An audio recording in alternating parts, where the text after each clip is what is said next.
দুটি বড় দলের কারণে দেশে গণতন্ত্র পূর্ণাঙ্গ রূপ পায়নি বলে মনে করেছেন জাকের পার্টির চেয়ারম্যান মোস্তফা আমির ফয়সাল। দু দলই একে অপরকে নিশ্চিহ্ন করে দিতে চায়, আর এটি দেশের রাজনীতির মূল সংকট বলে মনে করছেন তিনি। ৭১কে দেয়া সাক্ষাৎকারে তিনি বলেন, এরশাদ পতনের আন্দোলনে সমর্থন দেয়া ছিল তার দলের বড় ভুল। আরও জানাচ্ছেন শাহনাজ শারমিন। স্বাধীনতা প্রাপ্তির পর থেকে এই যে ষড়যন্ত্র দেশের ভিতরে, ক্ষমতার ষড়যন্ত্র, বৈদেশিক চক্রান্ত, আন্তর্জাতিক চক্রান্ত, সেই চক্রান্তের ক্রীড়নকরা দেশে চক্রান্ত করেছে। বঙ্গবন্ধুর মৃত্যুর পর দুটি বৃহৎ দলের কারণে এদেশে গণতন্ত্র প্রতিষ্ঠিত হয়নি বলে অভিযোগ আমির ফয়সালের।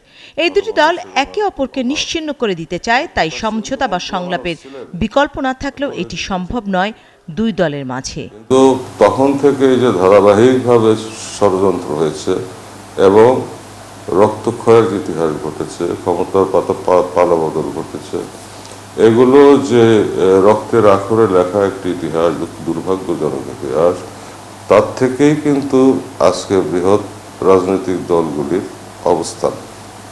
অর্থাৎ মানে সঙ্গত কারণেই এরা এগুলোকে মানে তাদের যেই বিশাল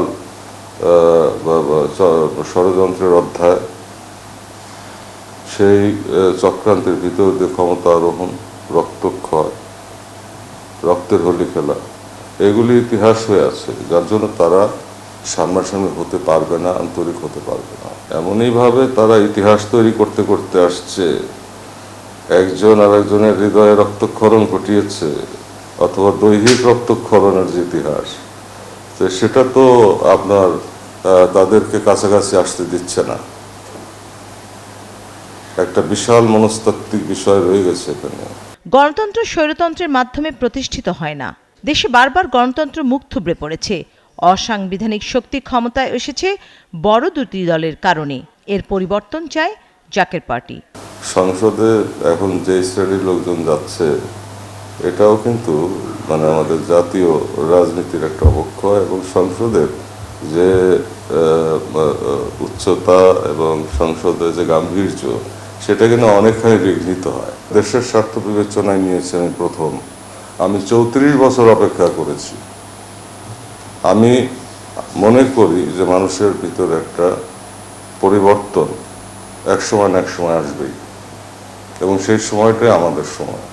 জাকের পার্টি কোনো দলের সঙ্গে জোটে নেই জানিয়ে তিনি বলেন, রাষ্ট্রীয় অর্থ সম্পদ লুট করা বন্ধ করতে হবে। দেশ রক্তক্ষয়ী সংঘাতের দিকে এগিয়ে যাচ্ছে। আগামী জাতীয় সংসদ নির্বাচন অর্থবহ করতে এবং গণতন্ত্রের অগ্রযাত্রা সমুন্নত রাখতে নির্বাচন করবে জাকের পার্টি। আমি আদর্শ প্রাধান্য দিব, দেশকে প্রাধান্য দিব, দেশের স্বার্থ প্রাধান্য দিব। আমি সবসময় বলে আসছি, এখনো বলছি। তারপরে আমি ক্ষমতায় গেলে আমিও শান্তি পাবো, দেশবাসীও শান্তি পাবো। এরশাদের বিরোধিতা করা ভুল ছিল বলে মনে করেন জাকের পার্টির চেয়ারম্যান। তিনি বলেন, পরবর্তীতে যারা ক্ষমতায় এসেছে তারা বিশ্বাসঘাতকতা করেছে দেশের সঙ্গে। তখন পারস্পরিক ঘটনা ও বয়সের কারণে বিষয়টি পরিষ্কার ছিল না মোস্তফা ফয়সালের কাছে। এরশাদের ফলের সময় তো আমি তার বিরোধিতা করেছিলাম। এটা তখনকার প্রেক্ষাপটে হয়তো আমার একটা ভুলই ছিল। আমার পারিপার্শ্বিক লোকজন যারা ছিল, বা আমার বয়স যতটুকু ছিল, তখন বিষয়টা আমার কাছে পরিষ্কার ছিল না, এবং আমাকে প্রভোগ করা হয়েছে সামহাও। তার সাথে আমার দূরত্ব হয়েছে, এবং তখন এরশাদ সাহেব আমাকে সেনাভবনে চায়ের দাওয়াত দিয়ে নিয়ে গিয়ে আমার কাছে অনেক দুঃখও করছে। যাই হোক, তারপরে তখন যদি আমি বর্তমান প্রধানমন্ত্রীর সাথে বৈঠকে বসতাম, তাই হয়তো আজকে ইতিহাসটা অন্যরকম হতে পারত। পর্দার আড়ালে তো সবকিছু মানে গুছাই দিছিলাম আমি।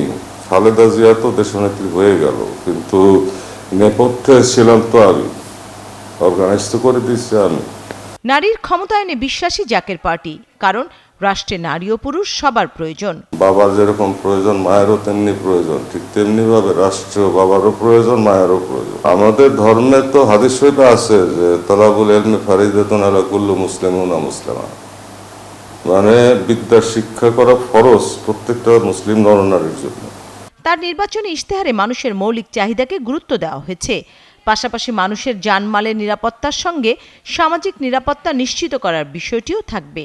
রাজনীতিতে ভালো মানুষকে আনাই জাকের পার্টির মূল মন্ত্র বলে জানান তিনি। শাহনাজ শারমিন, ৭১, ঢাকা।